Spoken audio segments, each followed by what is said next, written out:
I was treated unfairly my whole life because of my golden child sister, but finally, on my wedding day, I got my sweet revenge. My parents always favored her, and it wasn't subtle at all. If she accused me of something, they believed her and punished me. But when I accused her, even with solid proof, they'd give her a lighter punishment and find a way to scold me too. My birthday cake always had to be her favorite flavor, even though they knew I hated it. They bought her more, took us wherever she wanted, even if it was supposed to be about me. My sister grew up spoiled and used me as her punching bag. At first, she mostly ignored me, but when we hit our teens, things got worse. She ended up with no friends because she was mean, or maybe they just moved away. I don't know, since we were never close. My parents bragged about her achievements but never mentioned her problems, while they constantly pointed out my flaws and made fun of me. I only found out she had no friends because we went to the same school, and I noticed she was no longer hanging out with anyone. Meanwhile, I was fairly popular. Once she realized this, she stopped just using me sometimes and made it her mission to take me down. She began accusing me and my friends of all kinds of things. My parents stopped letting me hang out with anyone, saying things like, "They're not good people, according to your sister," or, "Why do you want to leave us? Why can't you be like your sister and enjoy family time?" The only thing that saved me from total isolation was my extended family. Most of them lived in the same town, and I got along well with my cousins despite the age gap. At one family gathering, they invited me to something I don't even remember, and I sadly said I wasn't allowed to go anywhere. When asked why, my kid self bluntly said it was because I wasn't allowed to have friends since my sister didn't have any. The adults heard this, and apparently it caused a huge fight with my parents. I was scolded for lying and grounded for a month, but after that, they gave me a bit more freedom, so it was worth it. My sister changed schools, probably because the humiliation of our extended family knowing she had no friends was too much. She demanded to switch, and my parents immediately agreed, even though the new school was farther away and more expensive. She made friends there but never went back to ignoring me. Instead, she kept messing with me constantly, angry that I'd told the family her secret. Her friends would come over and bully me, which my parents called light teasing. I never invited friends over because my parents were terrible hosts, or because my sister would accuse them of stealing, and my parents would always believe her. I did get close to my cousins, since my parents never dared to treat family that way. Then I got my first boyfriend. I didn't want to bring him home, but my parents insisted. One time we broke up briefly, and he came to tell me my sister was flirting with him. She showed up in skimpy clothes, batting her eyelashes, telling him how terrible I was and how great she was. He was annoyed and ran off to find me. Of course, my sister told my parents a different story, that my boyfriend had tried to flirt with her, but she refused because she couldn't do that to me. Guess who they believed? My boyfriend wasn't perfect, but I trusted him right away. I was a moody, resentful teen suffering from unfair treatment, and I hated my sister as much as she hated me. As for looks, my parents were overweight and showed love by giving more food and treats. My sister was overweight too, while I was skinny, mostly because I was punished by not getting treats. But personality mattered more. My sister was rude and spoiled, and even her flirting was bad because she never had to work for anything. She just demanded, and my parents delivered. She also wasn't exactly a model, so even my insecure teen self doubted my boyfriend would cheat on me with her. My parents banned me from dating such a horrible boy. I tried dating secretly, but it was hard, and the relationship ended. Then I got another boyfriend, but my sister accused him of flirting with her when he turned her down. My parents believed her again. I tried explaining, but they decided I was bad at making choices and kept picking bad boyfriends. The relationship couldn't survive the Romeo and Juliet drama and ended. In high school, I was called a slut for making out with boys but refusing serious relationships. Thankfully, this never got back to my sister or parents. Meanwhile, my sister brought one boyfriend home, and he was shown off proudly. My parents constantly told me how good he was and why I couldn't be like her and find someone like that, until he stopped showing up. Suddenly, he was a conniving jerk who tricked my sister. The unequal treatment continued. She had more spending money and better curfews. She could go anywhere anytime, while I was restricted. When I pointed this out, my parents said it was because she was older. But when I reached her age, I still didn't get the same freedom.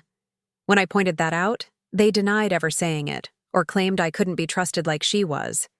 They used my sister's accusations against my boyfriend and friends as proof of my bad judgment. Eventually, it was time for my sister to graduate. She got accepted to a not-so-great college with no scholarships.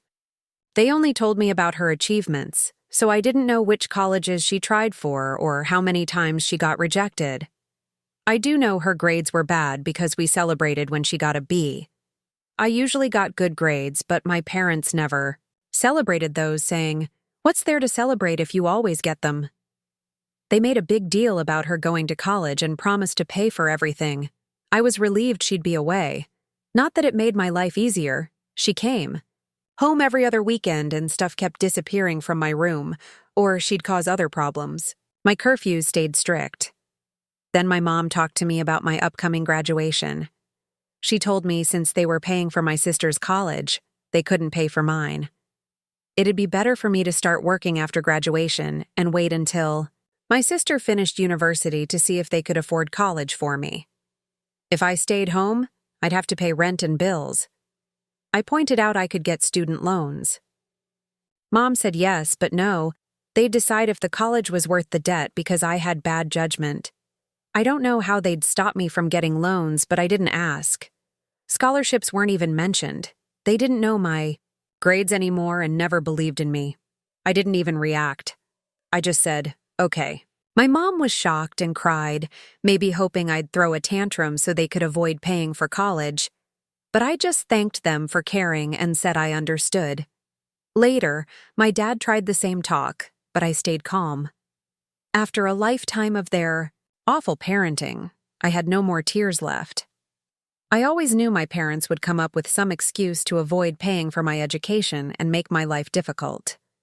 I never truly believed they'd ever pay if I worked hard and waited for my sister to finish her college. For a long time, I barely went out, had very few friends, and spent most of my time studying because I saw college as my only way to break free. When the time finally came, I pushed myself hard and earned a full scholarship, not to some prestigious Ivy League or professional school, but to a decent college with a solid program. Knowing my sister would hate this and try to block me through my parents, I proudly posted about it on social media, and even forced myself to thank my parents in the post. That way, they couldn't forbid me from going without explaining to the family why. At first, they were a bit proud and boasted about it, but then my sister must have influenced them because they changed their tune. They even asked if I was sure I wanted to go, dropping hints that my sister was struggling in college and since she was smarter with better judgment, I'd have it even harder. I stood firm. They weren't happy but had no power to stop me. College became my salvation. I started to feel happy. I kept in touch with my parents and visited on holidays, but since they refused to pay for anything, I often excused missing visits due to money. During this time, I avoided introducing any guys to them. My sister stopped attending college. I know she didn't graduate because they would have made a big deal if she had. She moved back home, paying no rent or bills, but my parents insisted it was different. She even got a job at the same company as my mom, obviously through Mom's connections, and this was presented to me as something to be proud of. Around then, I met my husband. You know those people who say, "If I were in that situation, I'd do something?" Well, my husband actually does. I'm the opposite, a meek doormat who cries when angry and can't sleep at night wishing I'd said or done something better. He's quick-witted, loves drama, and always fights back immediately. If he doesn't respond to a slight right away, watch out. He's planning revenge. He even wanted me to post our story on a nuclear revenge board, but decided what we did wasn't quite that intense. People were surprised I got together with him, but just because I couldn't act like him doesn't mean I didn't love it. He does what I can't, and he treats people well as long as they do the same to him. When we discussed marriage, we didn't care much about the ceremony because of our budget. We'd rather spend on a dream honeymoon trip to Europe. Since his family was spread out, and mine mostly concentrated in my hometown, we chose to have the wedding there. We lived close, enough to manage everything with weekend trips, plus his job was flexible enough to let us stay in my hometown when needed. We sent out engagement announcements and saved the date notices. Naturally, my parents demanded to meet my fiancé. I wanted to say no, to grow a spine, but it was hard. The distance had softened my view of them. Maybe they weren't so bad. When I told my husband, he looked like I'd canceled Christmas, but I promised to never leave him alone with them. He was ready. He even bought a high-quality recorder to secretly capture everything. He was excited, imagining how he'd reject my sister's advances, insult her, and share the recordings with my family. He went alone, excited, and came back, euphoric. "Babe, you won't believe what they said. We can mess them up so badly. There are so many options." I wanted to hear the recording, but he wisely said I should listen to him first so I wouldn't misunderstand. He told me that instead of flirting, my parents and sister sat him down, grumbling about not approving of him or his judgment. Then, they said they'd pay for my wedding, but only if my sister got to walk down the aisle first, wearing a wedding dress. Their excuse was that it wasn't fair for a younger sister to marry first, so she had to have that experience too. Photos, cake, everything. Now here's my husband's part. Hell hath no fury like a pro-revenge seeker when his loved one is scorned. As much as my wife paints me as quick-witted, I admit I was stunned when they suggested that nonsense, like some great gift. Even Troy would rather take in the horse a second time. After rebooting my brain, I had a list of insults ready, but a voice told me to string these idiots along. So I said I needed to think and see how my then-fiancé would react. Then I ran out before giving away my plans. Back to me. My husband recounted how my parents wanted to make my wedding all about my sister, with a grin and a recording to prove it. I was shocked. The distance had softened how badly they treated me. I thought even they wouldn't go that far.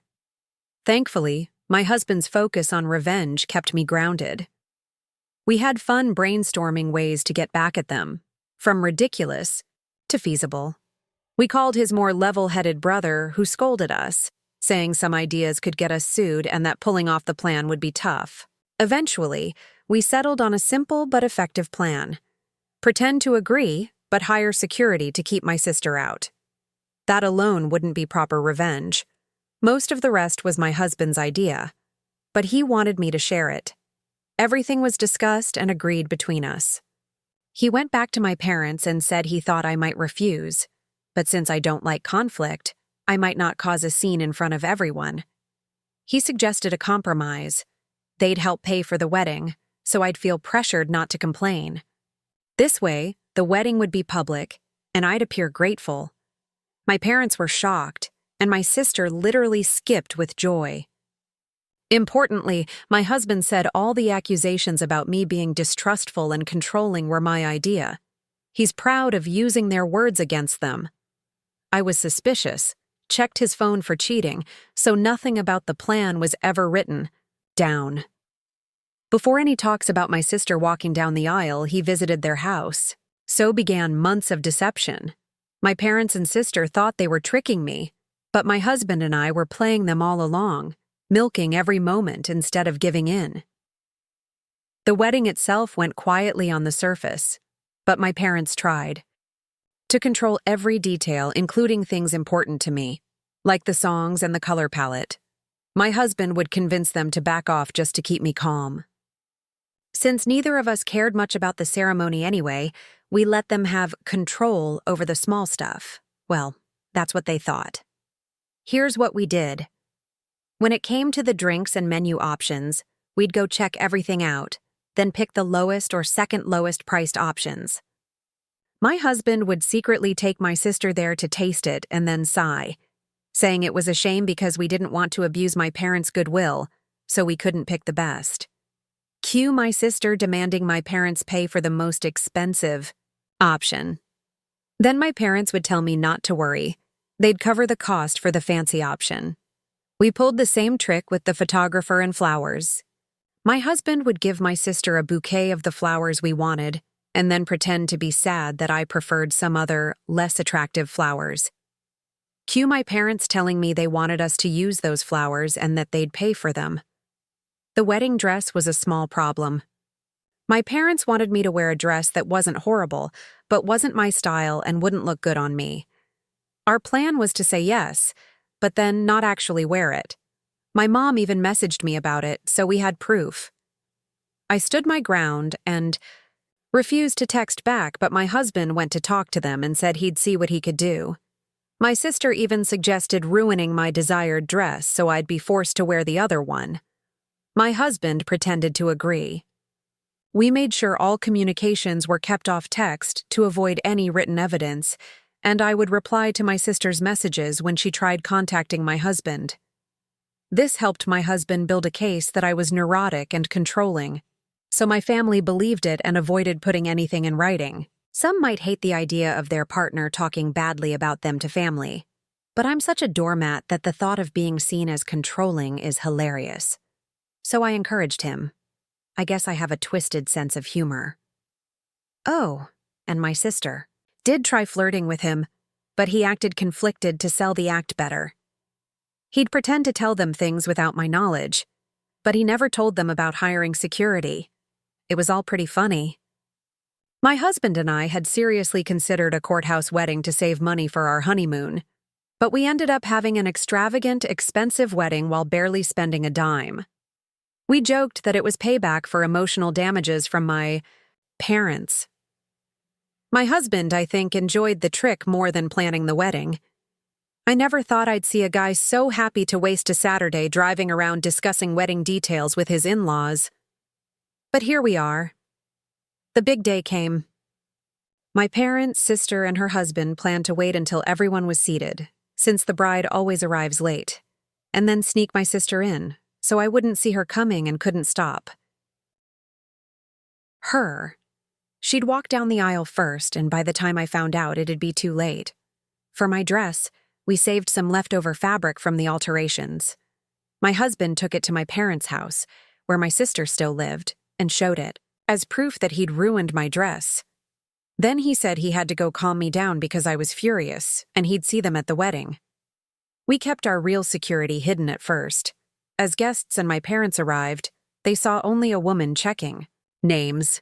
Only after my parents settled in did we bring out the actual security, a bodyguard-type guy. We told him not to let my sister in and promised a generous tip if he kept quiet. Then the moment arrived. My dad got a text that my sister was less than 5 minutes away, so he signaled for the ceremony to start. My bridesmaids, prepped to follow his lead, took their places without checking with me. My dad stood at the entrance waiting. A friend not in the wedding party texted me to get ready so no one would suspect anything. My husband's ally, eager for drama, was also texting this friend. As my dad took his place, the bridal song started, the doors opened, and I walked in. My dad was shocked to see me and tried looking behind me, but couldn't see the entrance, so he had no idea what happened to my sister. Then his phone rang. I saw the caller ID, my sister. He mumbled something and gasps and confusion filled the room. The friend loudly asked what happened. Tearfully, I said my dad told me it wasn't supposed to be me there. My husband and I had agreed I'd say that if my dad abandoned me, to make him look bad. My tears were real. I was hurt and trying not to cry. The friend then loudly asked what he meant by, "It wasn't supposed to be you," so everyone could hear and spread it. She said she'd go check and ran off. This was planned to cause chaos with the security and stop my dad from returning. Eventually, my mom left too. At this point, my husband's dad, who had been warned, rushed over and took my arm desperately. It made me smile.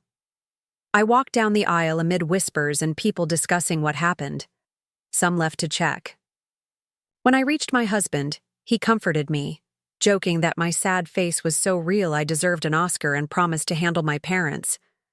We got married without further problems. My parents didn't return. I noticed many people leaving and coming, back during the party, but no one told me what was happening.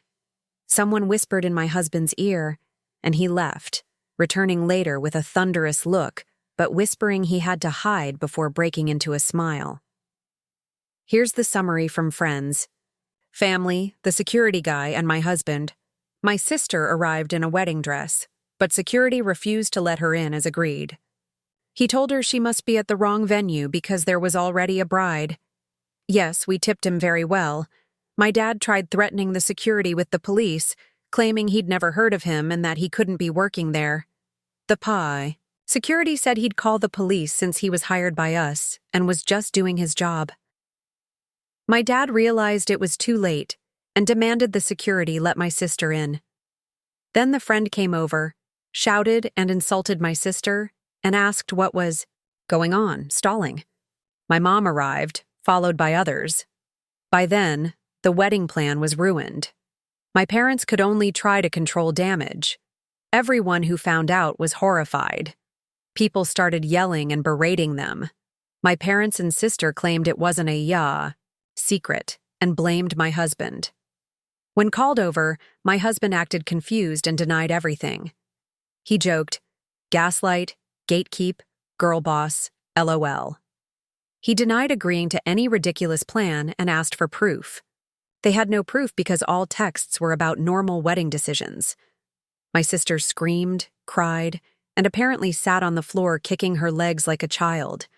My dad looked like he wanted to hit my husband, but security and others held him back. They claimed they had no proof because my husband told them not to text.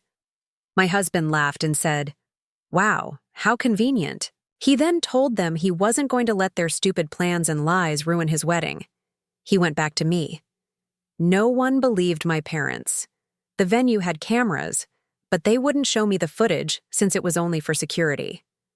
Some parts of the wedding were even filmed, and watching my parents and sister get torn apart by everyone who came for the drama was pure satisfaction. After years of being accused and never believed, seeing them get a taste of their own medicine was one of the best wedding gifts I could have asked for. My mother was crying, my dad's face shifted colors, from purple to white, and my sister was still on the floor, crying and screaming. They kept insisting my husband was in on it, but people kept asking why he would agree, why there was no proof, and why they wanted my sister to do this at my wedding. They had no answers. Eventually, they were told to leave and had no choice but to go. My dad apparently had to drag my sister off the floor because she refused to leave. No one said much to me that night, probably to spare me, and maybe because I was the bride, not just a guest. Still, it felt like everyone was going out of their way to be kind and positive. My husband jokes that all the fancy food and drinks helped a lot. We had a blast. My husband kept his forced angry face for only a short while before breaking into smiles again. After the wedding, we went to the hotel to get some sleep before our honeymoon. Speaking of that, my parents did try to pay for our plane tickets, but we refused. They could have tried to cancel them or cause trouble.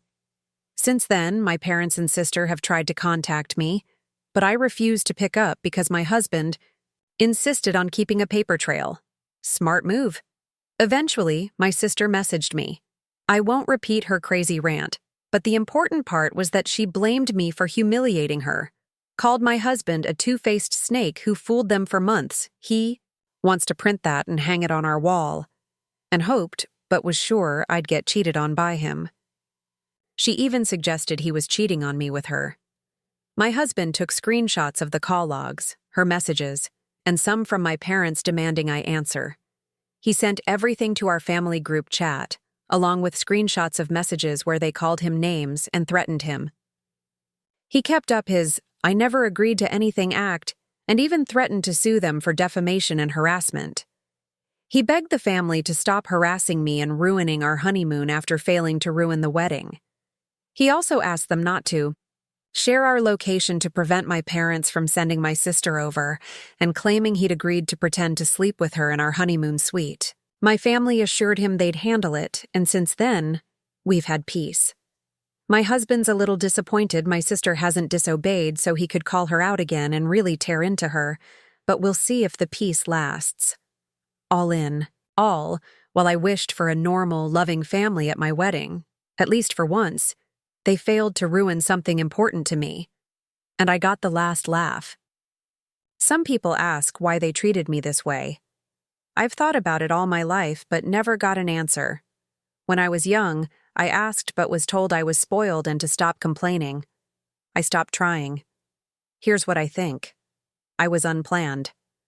They waited a long time for my sister, who was their miracle child. Then suddenly, I came along soon after. Maybe they didn't even know Mom was pregnant until it was too late, so they ended up with 2 small kids at once.